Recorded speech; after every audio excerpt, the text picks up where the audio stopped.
Yo, what's going on everyone? Today I'm bringing a beginner's guide for Lee Sin.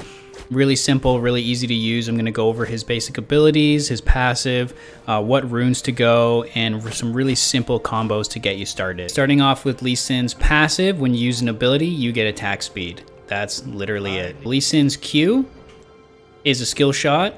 When it hits an enemy, you can press it again to dash to that enemy, and it also does a little bit of execute damage, so if they're low it'll execute them and do bonus damage. His W is you can cast it on yourself, or if you want you can cast it on an ally or allied unit.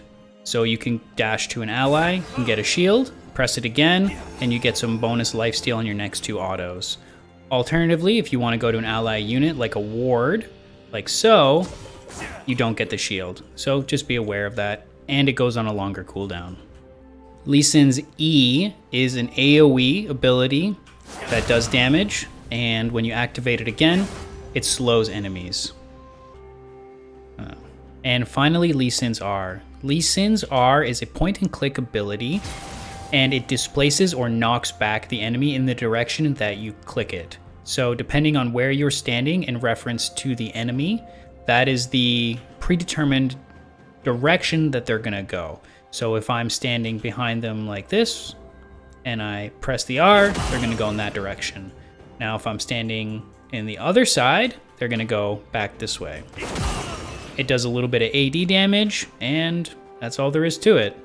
Starting off with the first combo is leading with a Q, and once you lead with a Q, then you have a couple of options on what you can do after that. But if you need to close the gap on an enemy, if you're doing a gank or something like that and they're getting pretty far away from you and you land your Q, you can press your Q again, auto, you can W yourself for attack speed, a little bit of shield, and you can E as well, and when you activate E again, you can slow them, so to stop them from getting away. And hopefully by that time your Q comes up again, able to land your skill shot and land your ability. Another option for ganking with Lee Sin is if you're able to come behind the enemy, and if you are able to do so, starting off with your E is a better option, because when you activate it, you can activate it again to slow the enemy, and then it makes it a lot easier to land your Q. If they flash away, you can press your Q again to close the gap. Pretty simple. A simple ward hop combo. So in order to ward hop, you want to be a good distance from them, able to press your ward and then immediately W, keep your cursor in the same spot, press W, E again to slow, auto, and get your Q down whenever you can, and if they use flash, you're able to close the gap pretty easily. Well, let's go over Lee Sin's basic insect combo. So he has two. There's a flash combo and then there's a ward combo.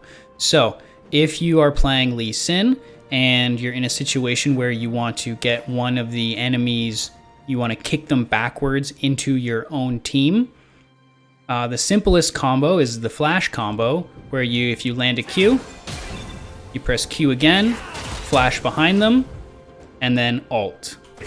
Just like that. All right, let's see that again. Landing the Q, taking the Q2, flash, R. There you go.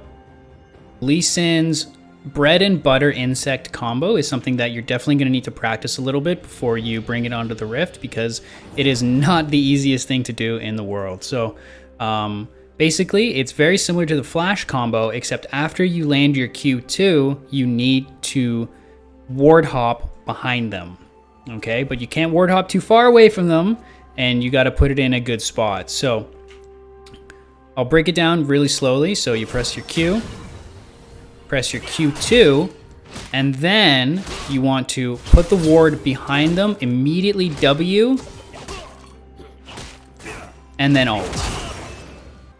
Okay, so if we speed that up again, the most difficult part about this combo is the very quick ward hop, which is essentially it's a ward into W. Now the easiest way to do this is on the way when you're pressing your Q2, when you're traveling towards the enemy, you want to put your ward where they are, or your cursor where they are ahead of time before you land, because there's nothing that's going to stop you from hitting the enemy But basically, you want to have your ward there ahead of time, or your cursor there ahead of time, and it's a quick ward WR. Okay, speed it up a little bit, and that's what it looks like.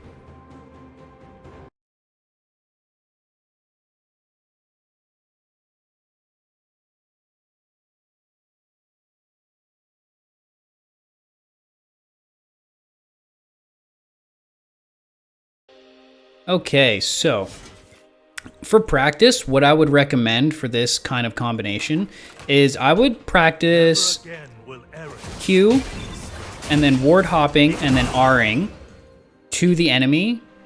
And I would probably practice that about 10 times or so until you really have it on lock. And if you don't mess it up, maybe 10 times in a row, I would say you're probably ready to bring it to the Rift. And try not to miss those Qs. That is one thing to note as well, that because there is a little bit of displacement, you kind of have to angle your next Q around their feet. So if you can do it pretty fast, you know, you can land your Qs, just like that.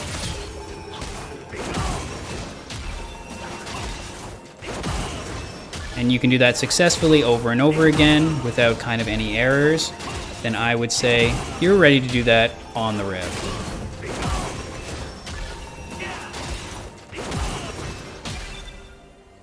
All right, that's pretty much everything you need to get started. For Lee Sin's runes, I'm going to put them on the page. He has two variations that you want to go. There's a Conqueror setup, and then there is an Electrocute setup. Essentially, if you have the whole enemy team is mostly squishies, and you want to burst them down really easily, you can go with Electrocute. Or if they're going to be a little bit tankier and it's going to be a little bit more extended fights, then I would recommend going to Conqueror. I'm going to put them on the page.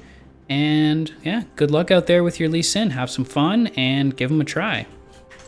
If you're new, consider subscribing. You're helping me feed my cats, Kai, Jinx, and Rin. Have a wonderful day, and as always, thank you for watching.